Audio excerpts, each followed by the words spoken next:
தமிழக அரசு நிறுவனமான தாமியனுக்கு இழப்பை ஏற்படுத்திக் கொண்டிருக்கிறார்கள் என்பதுதான் சகாயத்தினுடைய குற்றச்சாட்டுகள். சரி என்று இதை தொடர்பாக சகாய கடிதம் எழுதினாலும் தெரிஞ்ச உடனே நாம இந்த கடிதத்தை தகவல் பெற உரிமை சட்டத்துல பெறதுக்காக முயற்சிகள் செஞ்சோம். நிறைய இடர்பாடுகளை மீறி இந்த கடிதம் நமக்கு தகவல் அறிய உரிமை சட்டத்தின் கீழ் கொடுக்கப்பட்டது. இந்த கடிதத்தை நம்ம படிச்சோம்னா ரொம்ப அதிர்ச்சி ஆயிட்டோம். நம்ம கிட்டத்தட்ட 15-16 பக்க கடிதம். இதுல உள்ள விஷயங்கள்லாம் பாத்தீங்கன்னா ஏகப்பட்ட தகவல்கள். இது சகாயம் பண்ணதுல ஒல்லி மேல வளவு மட்டும்தான் எடுத்திருக்காரு அவரு. என்ன அரியலூர்ல கிரானைட்ஸ் இருக்கு, நம்ம மணலில கிரானைட்ஸ் இருக்கு, தமிழ்நாடு ஃபுல்லா டாமினுக்கு கிராஃபைட்ஸ் இருக்கு. இதை பத்தி தொடவே இல்லை. கிட்டத்தட்ட இதெல்லாம் நீங்க நடக்கிற முறைகேடுகள்லாம் பாத்தீங்கன்னா கிட்டத்தட்ட 1 லட்சம் கோடி ரூபாய் ஆண்டுக்கு இழப்பு ஏற்படுத்தும்.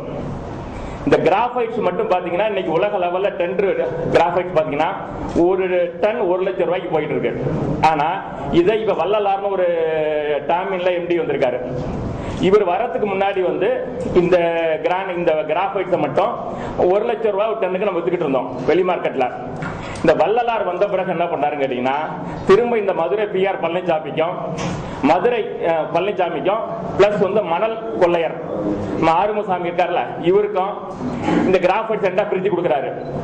பிரிச்சு கொடுத்தவர் பாத்தீங்கன்னா ஆண்டுக்கு நமக்கு கிடைக்கிறது ஒரு டன்னுக்கு 10,000 ரூபாய் தான் கிடைக்குது. கிட்டத்தட்ட 90,000 ரூபாய் ஒரு டன்னுக்கு நமக்கு வேஸ்டேஜ் ஆகுது. நான் இழப்பு ஏற்படுத்துது. இதெல்லாம் நம்ம கூட்டி கழிச்சு பார்த்தோன்னு வச்சுக்க தமிழக அரசுக்கு ஆண்டுக்கு 1 லட்சம் கோடி ரூபாய் இழப்பு ஏற்படுகிறது. முதல் கட்டமா சகாயத்தினுடைய அறிக்கையை நம்ம முழுவதும் அப்படியே கொடுத்திருக்கோம் அந்த புத்தகத்துல, சகாயம் IAS சொல்லிட்டு. இதை தவிர இன்னொன்னு என்னன்னு கேட்டீங்கன்னா இப்ப TNPSC இருக்குல்ல, தமிழ்நாடு பப்ளிக் சர்வீஸ் கமிஷன், இதுல உதயச்சந்திரன் ஒரு IAS ஆபீசர் இருக்காரு, செக்ரட்டரியா இருக்காரு. இவர் பாத்தீங்கன்னு வச்சுங்க, இப்ப தமிழ்நாடு கவர்மெண்ட் முதலமைச்சர் என்ன பண்ணிருக்காங்க, பெஸ்ட் கவர்மெண்ட் சர்வன்ட்ஸுக்கு ஒரு அவார்டு கொடுக்கறதுக்காக அனௌன்ஸ் பண்ணாங்க. இந்த அவார்டை இவர் கொடுக்க போறாங்களாம் உதயச்சந்திரனுக்கு. இவர் பெறுவதற்கு தகுதியற்றவர் அப்படிங்கிறதுக்கு பல உதாரணங்கள் நம்ம சொல்லியிருக்கோம், எவிடன்ஸ் சொல்லியிருக்கோம். அதே போல உமாசங்கர் ஒரு IAS ஆபீசர் இன்னைக்கு மத போதகரா மாதிரி ஒண்ணுமே இல்லாம உட்கார்ந்துருக்காரு. அவர் ஏன் மத போதகரா பாடுறாரு அப்படின்னு புத்தகத்துல இருக்கு. இதை விட முக்கியமான ஒரு சென்சிட்டிவ் விஷயம் என்னன்னு கேட்டீங்கன்னா, அதாவது தென் மாநிலங்களின் கவுன்சில் ஒண்ணு இருக்கு. அதாவது தமிழ்நாடு, கர்நாடகா, ஆந்திரா, பாண்டிச்சேரி இவங்க எல்லாம் சேர்ந்து இந்த முதலமைச்சர்கள் எல்லாம் சேர்ந்து நடத்துற ஒரு கவுன்சில் கூட்டம். இந்த கவுன்சில் பாத்தீங்கன்னா மந்த்லி 3 மாசத்துக்கு ஒரு தடவை இந்த இன்டர் ஸ்டேட்டுக்குள்ள உள்ள பிரச்சனைகளை விவாதிக்கிறது. நமக்கு உள்ள பிரச்சனை முல்லை பெரியாறு, காவேரி, பாலாத்துல ஆனந்த அணை கட்டுறது, இதை பத்தி நமக்கு பிரச்சனை. 2007 இந்த சவுத் ஜோனல் கவுன்சில் மீட்டிங் ஹைதராபாத்ல நடந்துச்சு. அந்த கூட்டத்துல திமுக சார்பில் பொன்முடி அமைச்சிருந்தாங்க. அங்க போய் அதை பத்தி பேசவே இல்லை.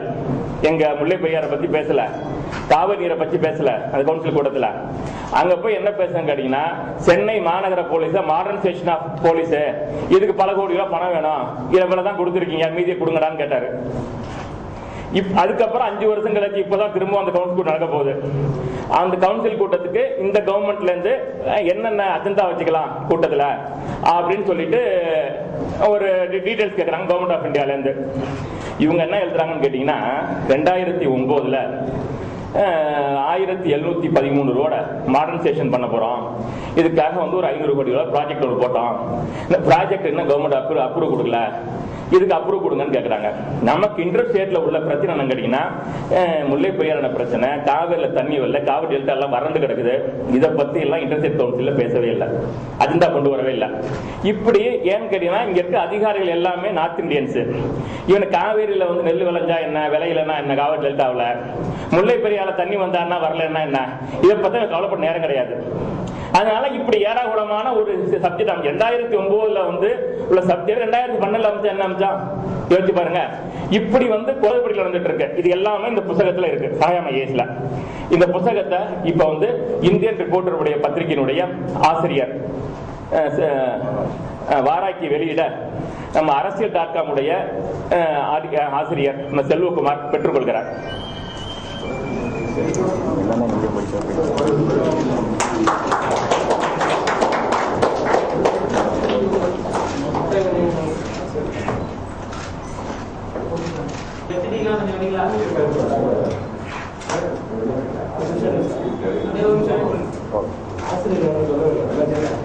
நூலாசிரியர் அன்பழகன்.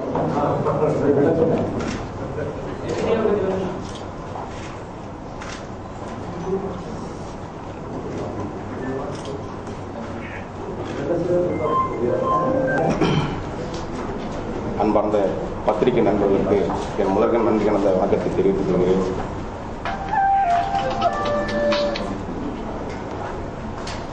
சகாயம் ஐஏஎஸ் ஒரு நேர்மையான அதிகாரி. தங்களுக்கு எல்லாருக்கும் தெரிந்த ஒரு விஷயம், அந்த அதிகாரி டிஆர்ஓவை காஞ்சி கொடுத்துருந்தார். இது அழகா ஒரு கடிதத்தில் சொல்லியிருப்பாரு. நான் டிஆர்ஓ இருக்கும்போது என்னை லாரி ஏற்றி கொள்ள முயற்சி பண்ணாங்க. அப்போ மணல் கொள்ளைய முதல் தடுத்த, தமிழ்நாட்டிலேயே தடுத்த ஒரு தைரியமான ஒரு அதிகாரி. அந்த அதிகாரி இன்னைக்கு அவருக்கு நம்ம இப்படிப்பட்ட அதிகாரிகள்லாம் எந்த நிலைமைக்கு உட்பட்டப்பட்ட இருந்தாங்கன்றது உங்களுக்கு தெரியும். சகாய ஐஏஎஸ் கிரேனேட் கொள்ளை அம்பலமாகும் கடிதம் இது அன்பழகன் அவர்கள் எடுத்திருக்கின்ற ஒரு புது முயற்சி அல்ல. இந்த ஆட்சி மாறுவதற்கு அன்பழகன் சென்ற ஆண்டிலே தகவல் பெறும் உரிமை சட்டத்தின் பிரகாரம் போக்குவரத்து ஊழல், சுடுகாட்டு ஊழல், தஞ்சாவூரில் இருக்கக்கூடிய பெரிய கோயிலுடைய 1000 கோடி ரூபாய் ஊழல், மின்சாரத்தில் ஊழல், மின்சார நிலக்கரி வாங்குவதில் ஊழல், இப்படி பல்வேறு புத்தகங்களை அவர்கள் இடம்பெற்றிருக்கிறார்கள். அந்த புத்தகங்களை கொண்டு வருவதற்கு எவ்வளவு சிரமம் என்பது தங்களுக்கு தெரியாத ஒன்றும் அல்ல. இந்த புத்தகம் வெளியீட்டு விழாவிற்கு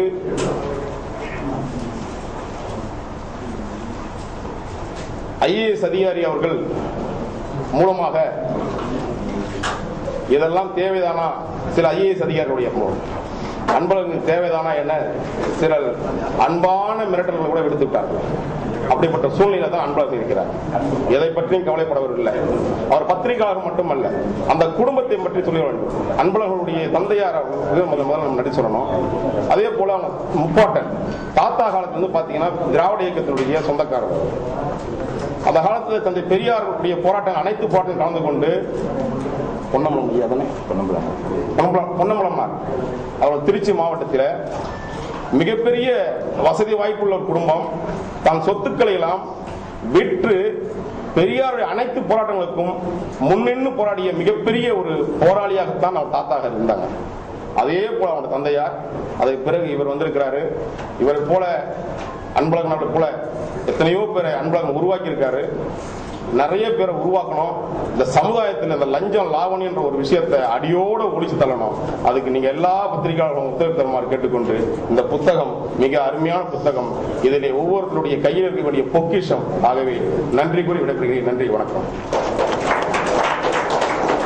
சகாயம் ஐஏஎஸ் புத்தகத்தை பெற்றுக்கொண்ட அரசியல்.com ஆசிரியர் செல்வகுமார் தங்களிடம் பேசுவார்.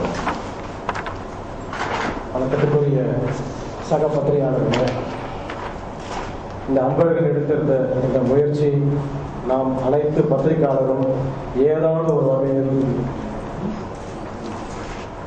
அரசாங்க வருமானத்தை வீணடிப்பவர்களை காப்பாற்றாமல் இந்த அரசாங்க பணத்தை அரசாங்கத்துக்கு சேர ஏற்பாடு செய்ய வேண்டும் என்று கேட்டுக்கொள்கிறேன். நன்றி. பொருட்கெல்லாம் மானுடன் விலை பேசுகிறான், மண்ணிலே விளைகிற பொருட்கெல்லாம் மானுடன் விலை பேசுகிறான். இது அவன் அறியாமை பேதமை என்றோ, மண்ணிலே புகுத்த மகத்துவத்திற்கெல்லாம் இறைவன் வாழ்த்தளித்து கொடை தருகிறான். அந்த கொடைதான் ஐஏஎஸ் சகாயம் ஐயா அவர்கள். அவளை பற்றிய நூலை எழுதி மகத்துவத்தை செய்திருக்கிற அன்பழகனார் நான் அறியேன். அன்னாருக்கு ஐயா அவர்கள் அங்கி அவர்கள் வாழ்த்தளிக்குமாறு பணிவன்போடு கேட்டுக் கொள்கிறேன். நான் யாரும் அறியே செய்தியில் கேட்டேன் என்று நல்லவருக்கு துணை போவதில் நட்டமில்லை அல்லவா? நன்றி. இந்த நிகழ்ச்சியை ஏற்பாடு செய்வதற்கு வாய்ப்பு நன்றி ஐயா. அன்பார்ந்த பத்திரிகையாளர் நண்பர்களே, உங்கள் எல்லாருக்கும் என்னுடைய காலை முதல் வணக்கம். இந்த நிகழ்ச்சிக்கு வரும்போது ஒரு மோட்டார் சைக்கிள் நம்ம நண்பர் யாரோ ஒருத்தர் அது இதில் பார்த்தேன். லஞ்சம் தவிர நெஞ்சம் நிகழ்ந்து இருந்தது. அந்த வாசகம் பிடிச்சி அதுலேயும் அந்த விஷயம்தான் நல்லா ஊன்றி இருக்குது அப்படின்னு நினைக்கும் போது ரொம்ப பெருமையாக இருக்கு. அன்பழகனை பற்றியும் வாராகியை பற்றியும் செல்வகுமாரை பற்றியும் நிறைய இங்கே சொல்லிட்டாங்க. இவங்களும் அதே இடத்துல உள்ளவங்க தான். நீங்களும் இந்த அளவுக்கு பெரிய அளவுக்கு இன்னைக்கு எங்களோட கைகோத்து இந்த விஷயத்த உலக அளவில் பெரிய விஷயமா கொண்டு போகணும்னு நினைச்சு இன்னைக்கு எல்லாரும் வந்திருக்கிறது ரொம்ப சந்தோஷமா இருக்கு. உங்க எல்லாருக்கும் சில காலத்தையும் நன்றி.